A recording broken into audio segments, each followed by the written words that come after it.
마태복음 6장입니다. 마태복음 6장 9절로 13절까지 말씀.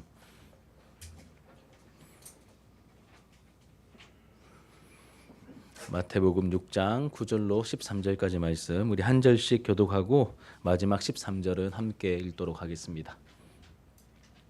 제가 9절을 먼저 읽을게요. 그러므로 너희는 이렇게 기도하라. 하늘에 계신 우리 아버지여, 이름이 거룩히 여김을 받으시오며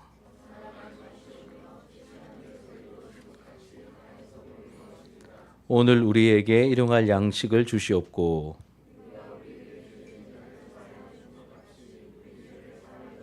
함께 읽겠습니다. 우리를 시험에 들게 하지 마시옵고 다만 악에서 구하시옵소서. 나라와 권세와 영광이 아버지께 영원히 있사옵나이다. 아멘. 오늘 이 본문의 말씀 이제 주기도문을 담고 있죠. 이 본문의 말씀으로 은혜의 수단 세 번째 기도. 우리 지난번에 한번 하고 뒷부분은 못했는데 지난번 이어서 하도록 하겠습니다. 예수님을 믿어서 구원을 받아 하나님의 자녀가 되면 우리는 기도하게 됩니다. 기도를 배우게 되고 자연스럽게 기도를 하게 되죠. 이 소요리 문답이 가르쳐주는 기도 무엇인지 우리가 함께 살펴보았습니다. 우리 소요리 문답 98문 함께 좀 읽어볼까요? 98문.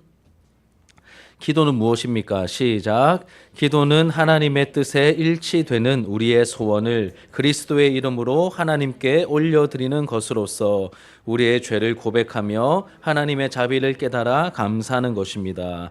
우리 이 문구를 가지고 기도에 대해서 살폈는데 크게 두 가지를 말씀드렸습니다. 첫 번째는 기도를 들으시는 이제 참된 기도, 바른 기도에 대해서 우리가 배우고 있는데 이제 바른 기도 첫 번째는 기도를 들으시는 대상이 중요하다는 것이죠. 대상이 중요합니다.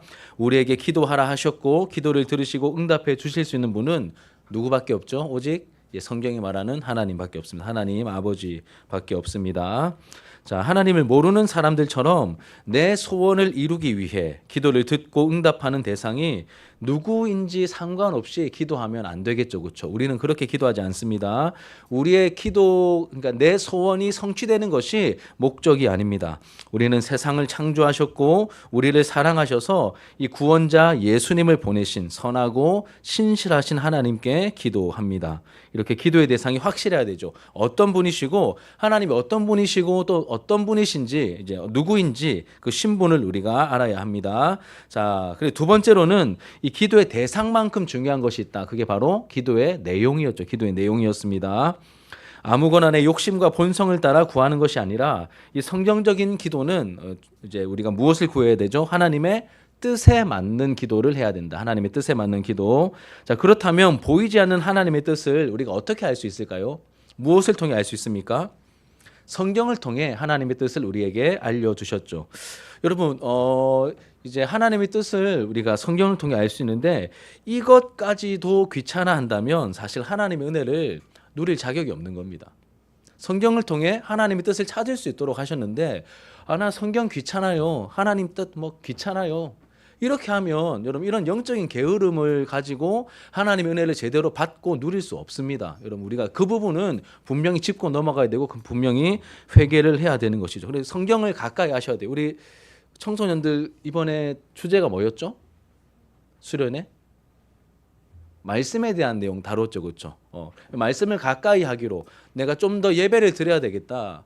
그리고 내가 좀 더 말씀을 가까이 해야겠다라고 마음 먹었으면 왜 그걸 강조하냐면 이 말씀을 가까이 하고 또 기도하는 은혜의 수단을 가까이 하고 사용을 해야 은혜를 받을 수 있지. 이거 사용 안 하고 계속 그냥 생각으로만 나 은혜가 필요한데 이렇게 지내시면 하나님의 은혜가 임할 수가 없습니다. 여러분. 최소한 이렇게 예배 자리라도 나와 있으니까 우리가 은혜라도 받을 수 있는 것이죠. 하나님의 뜻을 알려면 성경 말씀을 읽어야 됩니다. 고3이라고 예외 없습니다. 여러분. 성경을 가까이 하는 수밖에 없어요. 펼쳐서 하루에 한 장씩이라도 우리가 가까이 하고 읽어야 되는 것이죠. 그리고 성경을 읽다 보면 성경에 나와 있는 우리가 하나님의 뜻을 발견하게 되는데 하나님의 계획과 목적이 하나님의 뜻이었죠. 기억나세요? 하나님의 계획과 목적. 또 하나는 하나님의 약속도 하나님의 뜻이었죠. 하나님의 약속. 그리고 하나님의 명령도 하나님의 뜻이었습니다. 예를 들면 십계명 혹은 복음을 전하라는 이 명령 하나님의 뜻이었습니다. 그리고 성경에 안 나오는 내용들도 우리가 하나님의 뜻을 찾아가며 하나님의 영광을 구하고 이웃 사랑을 실천하는 마음으로 기도하다 보면 하나님의 뜻을 자연스럽게 인도하심을 받으면서 기도할 수 있는 것입니다. 자, 그리고 기도하다 보면 이 현실적인 문제는 점점 어떻게 된다고 했죠? 작아 보이고 작아지고 하나님이 커 보이게 된다. 이게 기도의 큰 유익이라고 했습니다. 지난번에는 이제 이 두 가지를 함께 나누었습니다. 기도를 들으시는 대상인 하나님이 중요하다. 하나님을 바르게 알아야 된다. 두 번째는 기도의 내용. 내 마음대로 기도하는 게 아니라 하나님의 뜻을 찾아가며 뜻을 구해야 된다. 이 두 가지였습니다. 오늘은 세 번째와 네 번째 함께 살펴볼 텐데, 세 번째는 우리가 누구 이름으로 기도해야 됩니까? 우리의 소원을 그리스도의 이름으로 하나님께 올려드리는 것이 바로 바른 기도다. 여기 문구를 보시면 소율이 문답 98번, 기도는 하나님의 뜻에 일치되는 우리의 소원을 그리스도의 이름으로 하나님께 올려드리는 것으로서 혹은 아뢰는 것이 바로 기도입니다. 참되신 하나님께 하나님의 뜻에 일치되는 소원을 말씀드리는데, 누구 이름으로요? 내 자격이 아니라 그리스도의 이름으로 하나님께 우리가 기도할 수 있는 것이죠. 요한복음 16장 23절과 24절 이런 비슷한 구절이 여러 군데 있는데 대표로 요거를 같이 한번 읽어볼게요. 요한복음 16장 23절 24절 프린트에 있죠. 같이 읽겠습니다. 시작. 그날에는 너희가 아무것도 내게 묻지 아니하리라. 내가 진실로 진실로 너희에게 이르노니 너희가 무엇이든지 아버지께 구하는 것을 내 이름으로 주시리라. 지금까지는 너희가 내 이름으로 아무것도 구하지 아니하였으나 구하라 그리하면 받으리니 너희 기쁨이 충만하리라. 예수님께서 누구 이름으로 기도하라고요? 내 이름으로 기도해라. 그리고 너희가 지금까지는 내 이름으로 구하지 않았지만 이제부터 구해라 그리하면 받을 것이다. 응답될 것이다. 그 응답, 여러분 기도 응답의 기쁨이 굉장히 엄청나거든요. 기도 응답의 기쁨은 여러분 상상을 초월합니다. 여러분 이게 10,000원짜리 응답이 되었든 1억짜리 응답이 되었든 상관없이 내가 기도해서 하나님께 응답받으면 자기가 알아요. 그러면 야, 하나님이 정말 살아계시네. 내 기도를 듣고 계시네. 내 기도를 응답하신 걸 보니 나는 하나님의 자녀가 맞네. 이러면서 영적인 희열이요 어마어마합니다. 그래서 기도를 한번 배워서 시작하신 분들은 기도를 이렇게 막 때려 패도 계속 기도합니다. 왜냐하면 이 기도의 희열이, 기도의 기쁨이 엄청나거든요. 너희 기쁨이 충만하리라. 저는 이 구절 되게 사랑합니다. 예. 내 이름으로 구하면 너희가 받을 것이다. 그러면 너희 기쁨, 저는 이 기쁨을 알거든요. 놀라운 기쁨이죠. 그래서 여러분 교단이 달라도 기도하는데 통일된 형식을 가지고 있습니다. 기도 마지막에 어떻게 마칩니까? 예수님 이름으로 기도합니다. 아멘. 이렇게 우리가 마칩니다. 여러분 이게 무슨 뜻일까? 이 부분을 조금 더 깊이 고민할 텐데, 생각해 볼 텐데, 마치 주문을 외우는 것처럼 반드시 이 이름을 넣어야만 응답이 되기 때문에 이 이름을 넣는 걸까요? 그런 의미는 아닙니다. 좀 더 깊은 의미가 있습니다. 여러분 우리는 기도할 때 우리의 자격으로 기도하는 게 아니에요. 얘들아, 우리는 우리의 자격으로, 나는 목사이니까 나는 이렇게 우리 부모님이 지금 할아버지도 교회 다니시고 우리 부모님도 교회 나는 3대째 신앙인이니까 이런 내 자격으로 기도하면 하나님 들으시겠지. 이렇게 여러분 내 자격으로, 어떤 내 능력으로, 내 조건으로 기도하는 게 아닙니다. 우리의 자격으로는 기도할 수 없습니다. 거룩하신 하나님과 죄인인 우리 사이에는 엄청난 갭이 있습니다. 사실 목사님도 이게 좀 영적으로 좀 깨어 있을 때는 거룩하신 하나님과 죄인인 나를 생각할 때 어마어마한 갭이 조금 다가와요. 그런데 저도 좀 상태가 메롱일 때는 말만 이렇게 하고 그냥 그렇게 넘어갈 때가 많은데, 여러분 지금 수련회 갔다 온 지 이제 만 이틀 안 됐죠, 그렇죠? 우리 좀 영적으로 깨어 있을 거라고 목사님 믿고 싶어요. 거룩하신 하나님과 온 세상을 만드신 이 우주보다 크신 이 하나님, 거룩하신 하나님과 죄인인 항상 생각해도 너무 부족하고 연약한 죄인인 나 사이에는 어마어마한 간격이 있습니다. 우리 스스로 뚫고 나갈 수 없는 그 엄청난 간격이 있습니다. 이 사실을 우리가 결코 잊어서는 안 됩니다. 그래서 너무 큰 갭이 있기 때문에 내 스스로의 힘으로, 내 스스로의 어떤 공로나 자격으로는 이 거룩하신 하나님께 우리 인간이 직접 나아갈 수 없어요. 뭐가 필요할까요? 어떤 다리 같은 존재, 연결시켜 줄 수 있는 존재가 필요합니다. 그분이 누구냐면 바로 중보자입니다. 하나님과, 거룩하신 하나님과 죄인된 우리는 너무 상관이 없고 너무 이질적이고 너무 다르고, 마치 하나님은 불타오르는 불꽃 같으시고 우리는 연약한 종이 쪼가리 같아서 그냥 바로 가면 다 타 죽는 거예요. 그래서 무언가 중보할 수 있는 분, 보호장치가 되실 수 있는 분, 그런 중보자가 필요한데 그분이 누구겠습니까? 그분이 바로 예수님이십니다. 그래서 예수님이 너무 귀하신 거예요. 너무 예수님은 존귀하심.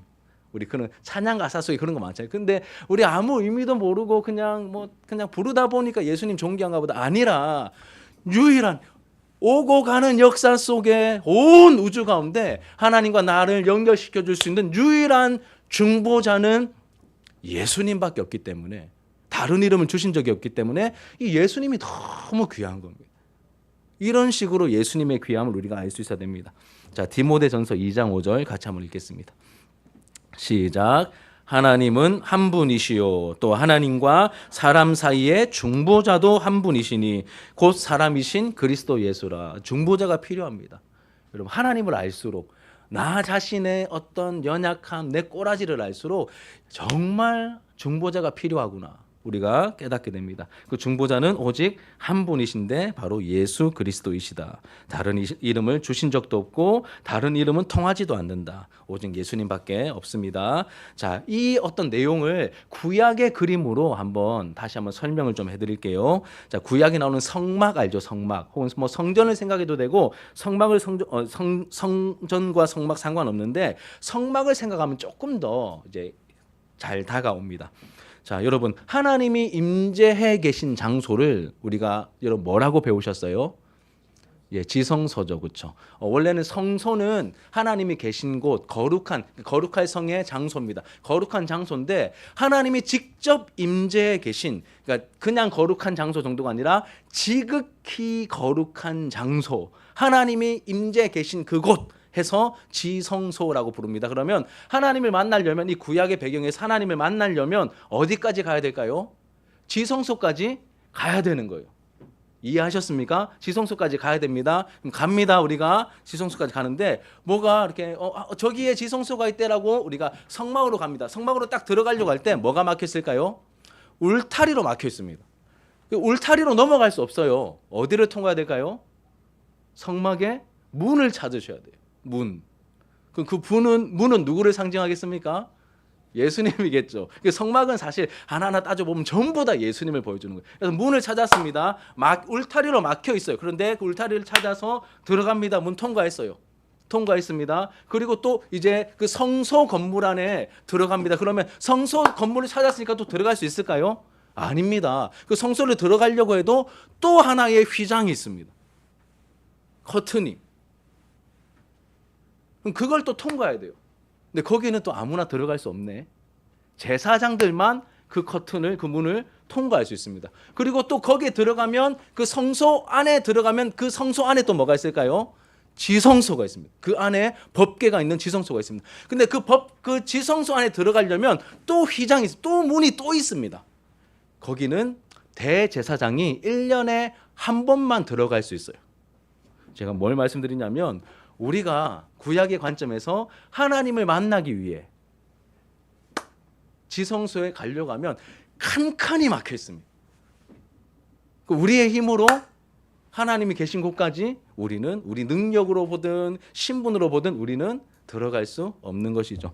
그러면 여러분, 이 지성소에 우리가 들어갈 수 없음을 이렇게 상징적인 구조를 통하여 보여주고 있는데, 지성소에 갈 수 있는 방법은 하나가 있습니다. 딱 한 가지가 있습니다. 뭐냐면, 누가 지성소에 들어갈 수 있을까요? 이 지구상에 유일하게 딱 하나님이 정해주신 딱 한 사람만 들어갈 수 있습니다. 그 사람이 누구냐면 바로 예수님이 아니라, 구약에는 아직 예수님이 안 오셨으니까 그 사람이 누굴까요? 바로 대제사장입니다. 대제사장. 지구상에 그때 10억 명이 있다고 생각해 볼게요. 10억 명 중에 1년에 한 번 딱 지성소에 들어갈 수 있는 지구상에 유일한 단 한 사람, 그 사람이 누구라고요? 대제사장. 딴 사람 못 들어갑니다. 대제사장, 그러니까 이스라엘의 대표인 대제사장을 통해 지성소에 들어갈 수 있습니다. 대제사장은 대표예요, 대표. 하나님 백성의 대표입니다. 그리고 대제사장이 나를 대신해서 그리고 하나님 백성을 대표해서 하나님 나라에 들어가는 그 지성소까지 들어가게 되는 겁니다.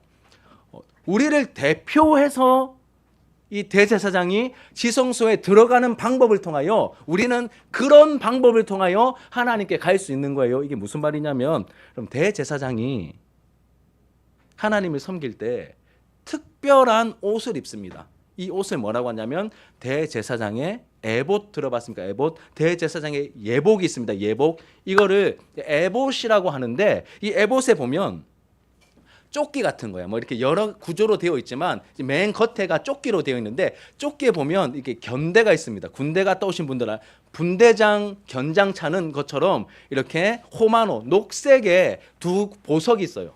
두 보석. 거기에 이스라엘 12지파의 이름이 6개씩 적혀 있습니다. 그리고 가슴에는 뭐가 있냐면 12보석이 달려 있습니다. 12보석. 이 12보석은 뭘 상징할까요? 12지파를 상징하는 거예요. 그러니 여러분, 12지파를 어깨에 메고 12지파를 가슴에 품고 대표해서 하나님께 들어가는 존재가 바로 누구일까요? 대제사장입니다. 이렇게 이스라엘은 하나님의 백성들은 대제사장을 통해서, 대표인 대제사장을 통해서 하나님께 나아갈 수 있음을 보여주는 게 바로 이 성막의 그림입니다. 이렇듯 구약 시대의 성막과 성전 제사가 우리에게 보여주는 것은 뭐냐면, 우리가 가고 싶다고 독자적으로 하나님께 다이렉트로 갈 수 있을까요, 없을까요? 그럼 독자적으로 내가 하나님께 다이렉트로 갈 수 있을까요, 없을까요? 구약에서 없습니다. 그걸 알려주는 거예요. 대제사장을 통해서 우리는 하나님께 나아갈 수 있음을 보여주는 것이죠. 원래 여러분, 이 거룩하신 성부 하나님께 나아가서 직접 대화를 나눌 수 있는 존재는 하나님밖에, 그러니까 성자 하나님이신 예수님밖에 없습니다. 그렇기 때문에 죄인인 우리는 본질적으로 불가능하죠.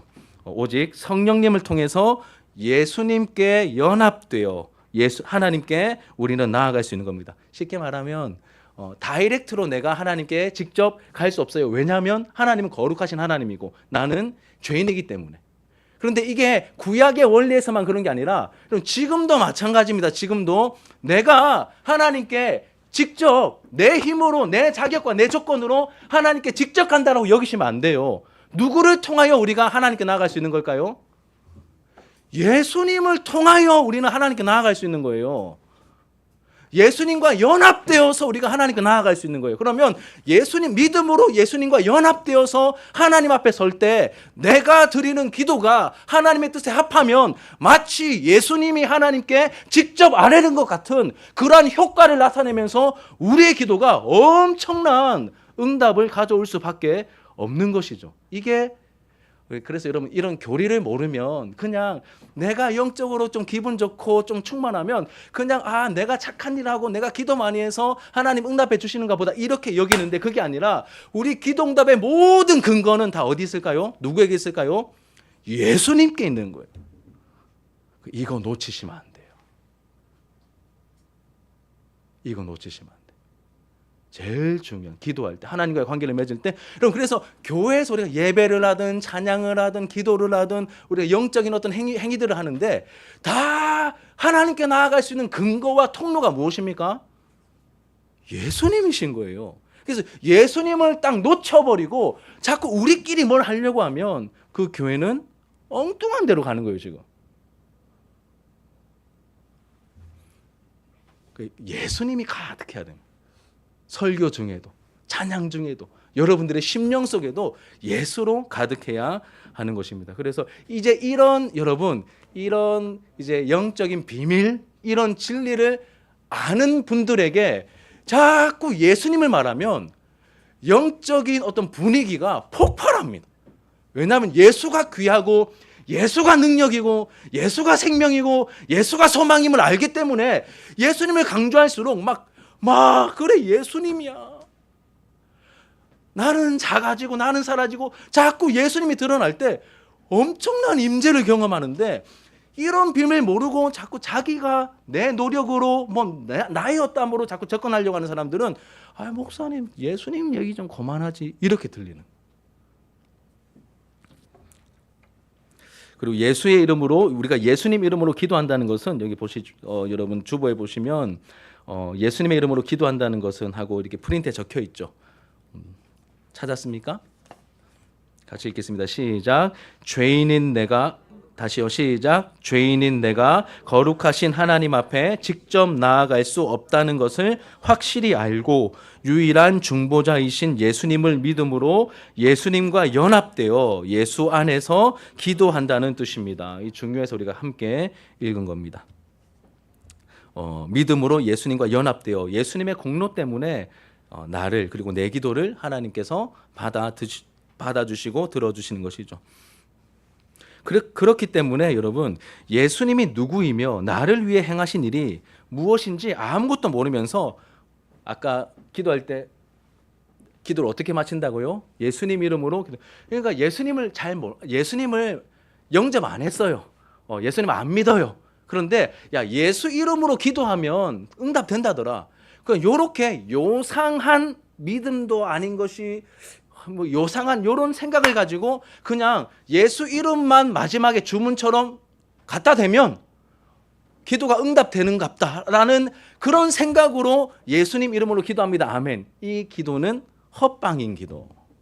그런데 제가 지금 설교를 통하여 말씀드린 것처럼 예수 이름으로 기도한다는 뜻은 거룩하신 하나님과 죄인인 나 사이에 유일한 중보자가 되실 수 있는 분은 오직 예수요. 예수가 중보자이실 수 있는 이유는 나를 구원하기 위해 성자 하나님께서 사람이 되어 이 땅에 오셨고 내 모든 죄를 속량하기 위해 십자가에서 내 모든 죄를 대신 져 주신 이 예수만이 나의 구원자요 나의 유일한 중보자이십니다. 그리고 나는 이 예수님을 통하여 예수님 안에서만 하나님 앞에 설 수 있습니다라는 이 진리를 알고 믿으면서 기도하는 그것이 바로 예수 이름으로 기도합니다. 아멘. 이 의미라는 것입니다. 그러니 여러분 그냥 요 문구만 사용하는 게 아니라 그 의미를 알고 마음을 담아서 하나님 앞에 고백해야 한다는 것이죠. 기도 응답의 근거는 여러분 우리에게 있지 않습니다. 오직 예수님께 있고 예수님의 십자가 공로에 있는 것이죠. 이사야 53장 5절과 6절 같이 한번 읽겠습니다. 이사야 53장 5절과 6절 시작. 그가 찔림은 우리의 허물 때문이요 그가 상함은 우리의 죄악 때문이라. 그가 징계를 받음으로 우리는 평화를 누리고 그가 채찍에 맞음으로 우리는 나음을 받았도다. 우리는 다 양 같아서 그릇 행하여 각기 제 길로 갔거늘 여호와께서는 우리 모두의 죄악을 그에게 담당시키셨도다. 아멘. 예수님께서 우리를 대신해서 그 모든 것들을 다 담당해 주셨기 때문에 우리의 죄를 다 감당하셨기 때문에 우리가 하나님 앞에 나아갈 수 있는 것이죠. 그래서 예수님을 믿지 않는 불신자는 참된 기도를 구조적으로 드릴 수가 없습니다. 드릴 수가 없는 것이죠. 혹시 그들이 응답을 받는다 할지라도 여러분 고장난 시계도 하루에 2번은 맞는 거 아시죠? 얻어 걸리는 거예요. 근데 진짜 기도와 진짜 기도응답은 살아있는 이 생명을 가진 하나님의 자녀들이 허락하신 놀라운 그런 특권이고 영광이라는 것이죠. 이런 마지막으로 참된 기도는 죄를 고백하며 은혜에 감사하는 기도를 말합니다. 죄를 고백하며 은혜에 감사하는 기도입니다. 앞에서 참된 기도 이제 3가지를 말씀드렸죠. 누구에게 하는 기도가 참된 기도입니까? 하나님께, 이제 살아계신 하나님께. 그리고 또 어떤 내용을 담고 있어야 되죠? 하나님의 뜻을 담고 있는, 하나님의 뜻을 구하는 기도. 그리고 3번째로 뭐였습니까? 누구 이름으로? 예수님의 이름으로 드리는 기도가 참된 기도입니다. 그러니까 예수님의 공로를 의지하며 하나님께 나아가는 기도입니다. 마지막으로 참된 기도는 죄를 고백하고 감사를 동반하는 기도입니다. 바른 기도를 하다 보면 우리는 죄를 고백할 수밖에 없고 하나님의 은혜에 감사할 수밖에 없습니다. 여러분, 우리는 예수님의 공로로 죄 사함을 받았지만 우리가 부활하여 더 이상 죄를 지을 수 없는 그런 영광스러운 부활의 몸을 입을 때까지는 여전히 우리 몸 안에 뭐가 있을까요? 죄를 짓고 싶어하는 죄성이 우리 안에 있습니다. 이 몸을 가진 동안에는 이 죄성의 영향을 받게 됩니다. 예수님을 믿을 때 우리가 죄 용서를 받습니다. 이건 이런 뜻입니다. 죄의 결과는 용서받습니다. 이 죄의 결과가 뭐죠? 저주와 형벌이죠. 이 저주와 형벌은 지나갔습니다. 우리는 예수를 믿으면 지옥까지 안 씁니다. 그렇죠? 죄의 결과로부터는 우리가 용서를 받았지만 죄의 본성인 이 죄성은 여전히 우리 신자의 몸 안에 남아 있습니다. 그래서 때때로 연약함 때문에 죄를 짓게 되는 것이죠. 우리가 그렇기 때문에 그럼 죄를 짓지 않는다고 말하면 그 사람은 대단한 사람일까요? 거짓말하는 걸까요? 예, 100% 거짓말이죠. 100% 거짓말입니다. 따라서 우리가 하나님께 기도할 때는 반드시 내 안에 연약한 죄성을 인식하며 나의 죄를 고백할 수밖에 없습니다. 실제로 율법에 완벽하게 순종할 수 없기 때문에 살면서 필연적으로 짓게 되는 그러한 죄들도 깊이 깨달으면서 회개하게 됩니다. 그러니까 나의 이 죄성을 깨닫고 내 존재적인 어떤 악함을 회개하기도 하고요. 그리고 실제로 이 죄성을 가지고 있고 또 이거를 부추기는 이 세상에 우리가 연약해서 넘어져서 실제로 죄를 지음으로 말미암아 그 죄 때문에 우리는 하나님 앞에 회개를 하기도 하는 것이죠. 그리고 놀랍게도 여러분 신앙생활을 오래 할수록 저는 목사잖아요. 그리고 교역자로만 섬긴 지 지금 이제 24년, 25년째거든요. 그러면 여러분 목사님은 회개할 내용이 줄어드는 게 아니라 더 많아집니다. 회개가 더 깊어져요. 더 깊어집니다. 이 죄성의 추함, 더러움, 악함 등을 더 깊이 깨닫고 때로는 소스라치게 놀라게 돼요. 그래서 바울도 이렇게 말하죠. 처음에는 나는 사도 중에 가장 작은 자다. 좀 더 지난 다음에는 나는 성도들 중에 가장 작은 자다. 마지막 죽기 전에는 디모데전서에서는 뭐라고 말합니까? 나는 죄인 중에 괴수다. 아니 여러분 이게 순서가 바뀌어야 되는 거 아니에요? 점점점 거룩해져서 나는 이제 이렇게 하는 게 아니라 시간이 지날수록 영성도 깊어지는데 고백도 더 낮아집니다. 사도 중에 나는 만삭되어 태어나지 못한 그런 연약한 자다. 사도들 중에 내가 꼴찌야. 그러다가 난 시간 지나고 나서는 성도들 중에 내가 꼴찌야. 그리고 마지막에는 죄인들 중에 내가 1등 죄인이야. 죄를 더 깊이 많이 깨닫고 하나님 앞에 고백하고 있는 이런 모습을 우리가 보게 됩니다. 그래서 참된 기도는 죄를 고백하는 기도가 될 수밖에 없는 것이죠. 또 한 가지는 동시에 하나님의 은혜에 감사하는 기도도 동시에 나오게 됩니다. 하나님은 전능하실 뿐만 아니라 모든 은혜를 주시는 하나님이시죠. 그래서 하나님이 지금껏 우리에게 베풀어 주신 것을 생각할 때 여러분 감사할 수밖에 없습니다. 이런 감사가 점점 커지고 자라게 되는 것이죠. 나를 자녀로 삼아 주심을 감사하게 되고 또 저 같은 경우에는 목사로 불러주심을, 목회자로 불러주심을, 그리고 또 현숙한 아내를 만나 결혼하여서 또 영과 육이 건강한 두 아들을 주심을, 건강한 가정을 꾸리게 하심을, 이 진주 하나로 교회의 목회자로 삼아 주셔서 우리 좋은 성도님들과 함께 신앙생활을 하게 하심을 하나하나가 다 은혜요 감사로 이렇게 다가오게 됩니다. 하나하나가 참 감사합니다. 하나님 앞에. 하나님 이게 무슨 은혜입니까? 이게 무슨 은혜입니까? 참 감사하게 됩니다. 빌립보서 4장 6절과 7절 읽고 우리 말씀을 정리하도록 할게요. 자, 6절과 7절입니다. 시작. 아무것도 염려하지 말고 다만 모든 일에 기도와 간구로 너희 구할 것을 감사함으로 하나님께 아뢰라. 그리하면 모든 지각에 뛰어난 하나님의 평강이 그리스도 예수 안에서 너희 마음과 생각을 지키시리라. 아멘. 아무것도 염려하지 말고 다만 모든 일에 기도와 간구로 너희 구할 것을 어떻게 해요? 감사함으로 하나님께 아뢰라. 모든 지각에 뛰어난 하나님의 평강이 너희 마음과 생각을 지켜주실 것이다. 이제 설교를 마치겠습니다. 하나님은 우리가 기도하기 전에 우리의 필요를 다 아시는 분이시죠. 그런데도 우리에게 기도하라고 명령하셨습니다. 이유가 있겠죠. 왜냐하면 기도할 때 우리에게 부어지는 은혜, 우리에게 주시는 유익이 있기 때문입니다. 그 기도의 유익은 무엇이냐면 기도할 때 우리는 하나님이 어떤 분인지 더 잘 알게 됩니다. 기도를 통하여 하나님이 어떤 분인지 우리는 실제로 그냥 하나님이 우리 아버지시래요. 하나님은 전능하시대요.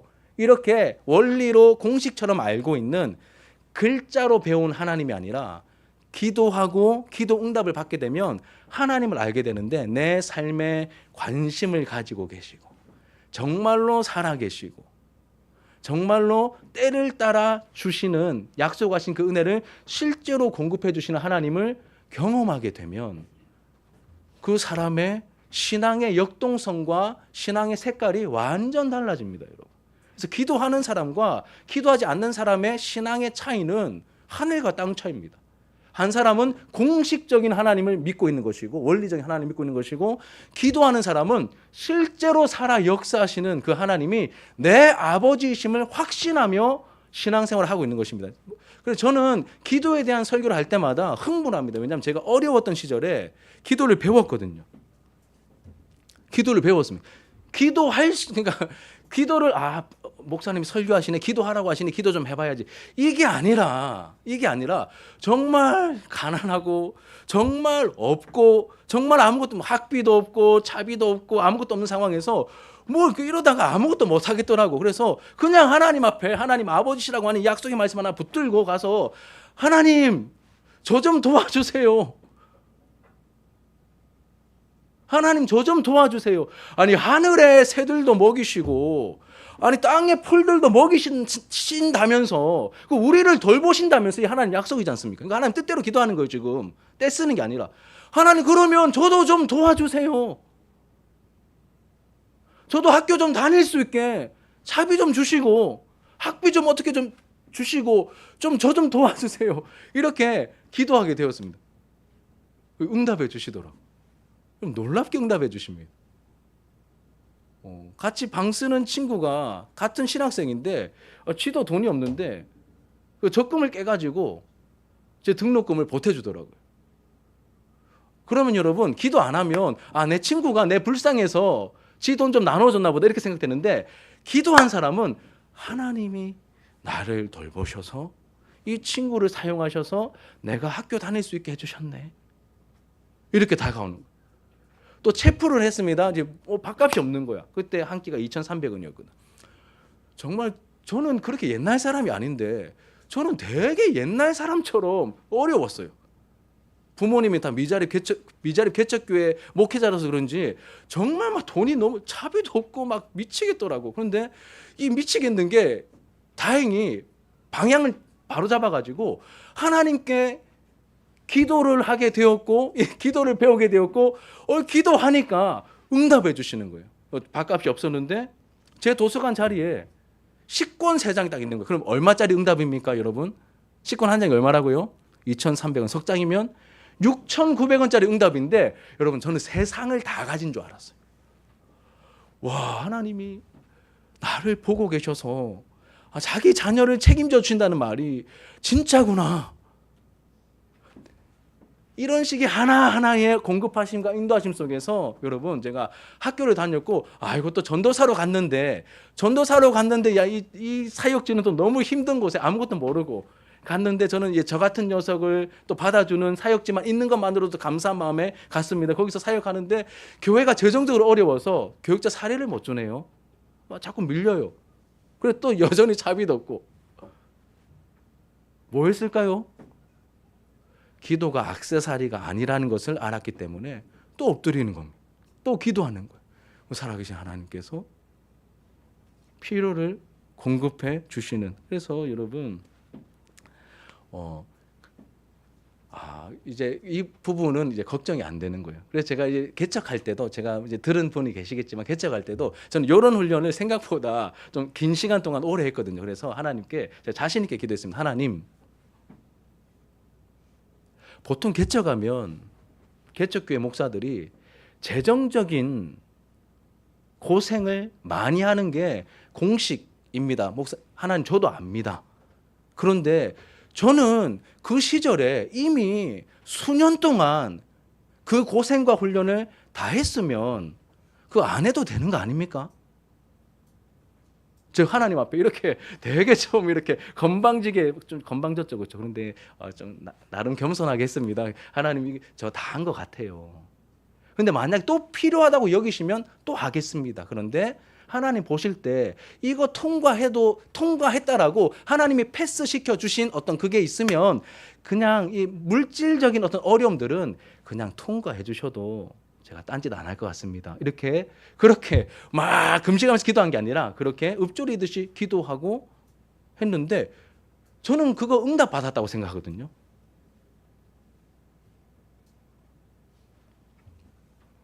예, 핵심은 여러분 기도는 액세서리가 아니라는 겁니다. 기도는 성도에게 주신 선물이고 놀라운 무기고 능력입니다. 그런데 내 욕심대로 막 기도하는 게 아니라 우리가 여러분 또 이렇게 막 지네가 너 다리가 200개인데 그 순서를 어떻게 걷니라고 물어보면 지네가 설명 못해요. 헷갈려서 못 걷습니다. 자연스럽게 걸을 때는 됐는데 기도도 마찬가지입니다. 지금 기도 생활을 나름 잘하고 계시는 분들은 여러분들의 기도의 패턴대로 기도를 하시되 이 문구들이 생각날 때마다 내가 예수님을 놓치고 있지는 않은지 한번 살펴보시는 요 정도로 기도 생활을 계속 하시면 되는데 중요한 것은 우리가 하나님 앞에 은혜의 수단으로 주신 이 기도라고 하는 이 도구를 하나님 앞에서 이제 적극적으로 사용해야 된다는 것이죠. 그리고 여러분의 마음에 들린 만큼 그렇게 하나님이 어떤 분인지 생각하시고 기도의 내용을 우리가 하나님 앞에 간구할 때 하나님의 뜻을 최선을 다해서 헤아려 가면서 그리고 나에게는 중보자 예수님이 반드시 항상 언제나 필요한 분입니다라고 하는 그 믿음을 가지고 우리의 죄를 깨닫게 할 때는 여러분 통렬하게 정말 통렬하게 회개도 해보시고 하나님 주신 은혜가 너무 감격스러울 때는 정말 별것도 아닌데 하나님 내가 움직일 수 있음에 감사하고 내 머리털이 있음에 감사하고 정말 별것도 아닌데 막 은혜를 주실 때는 그 은혜에 감격하면서도 감사를 표현하면서 역동적인 기도의 은혜를 누리시면서 신앙생활을 할 수 있는 저와 여러분들의 모습이 되길 바랍니다. 여러분 은혜의 수단을 부지런히 사용해서 신앙이 건강하게 자라는 우리의 모습이 되기를 축복합니다. 우리 함께 기도하는 마음으로 찬양합시다.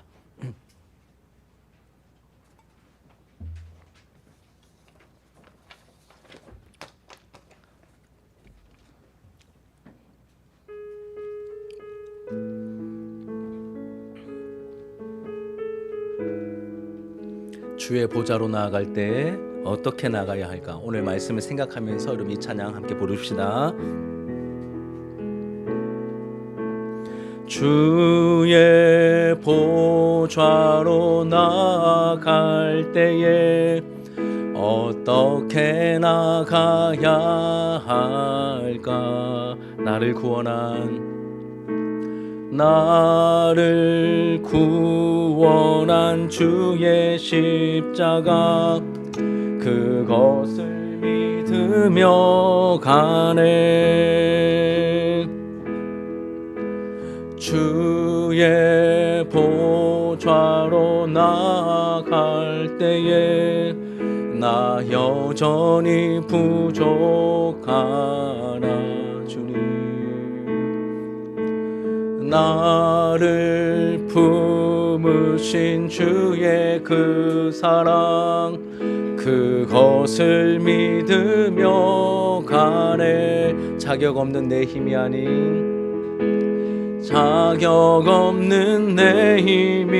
아닌 오직 예수님의 보혈로 자격 없는 내 힘이 아닌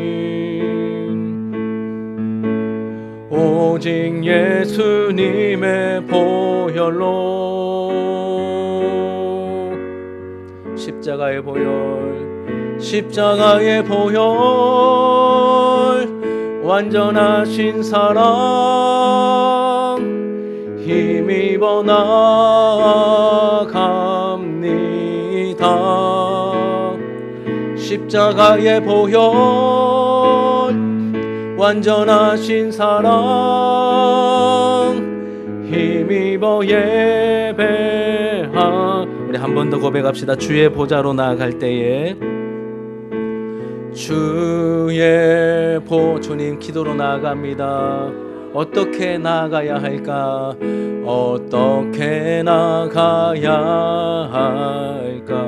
나를 구원한 주의 십자가, 나를 구원한 주의 십자가, 그것을 믿으며 가네. 주의 보좌로 나아갈 때에, 주의 보좌로 나아가. 나 여전히 부족하나, 나 여전히 부족하나. 나를 주의 그 사랑, 주의 그 사랑, 그것을 믿으며 가네. 자격 없는 내 힘이 아닌, 자격 없는 내 힘이 아닌, 오직 예수님의 보혈로, 자격 없는 내 힘이 아닌, 오직 예수님의 보혈로. 십자가의 보혈, 십자가의 보혈, 완전하신 사랑, 힘입어 나아갑니다.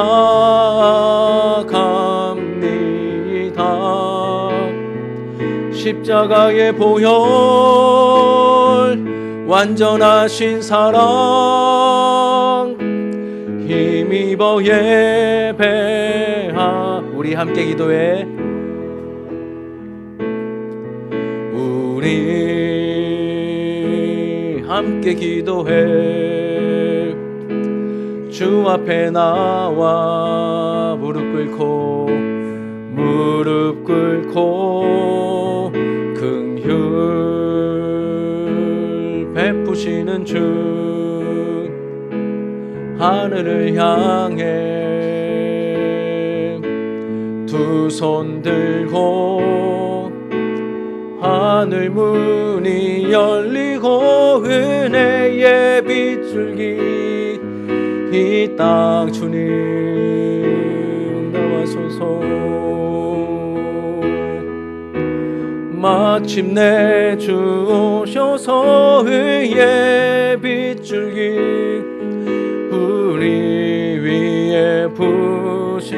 하늘 문이 열리고, 하늘 문이 열리고 은혜의 빗줄기 이 땅 가득 내리도록. 마침내 주 오셔서 의의 빗줄기 우리 위에 부시도록. 우리 함께 통성으로 한 1, 2분 정도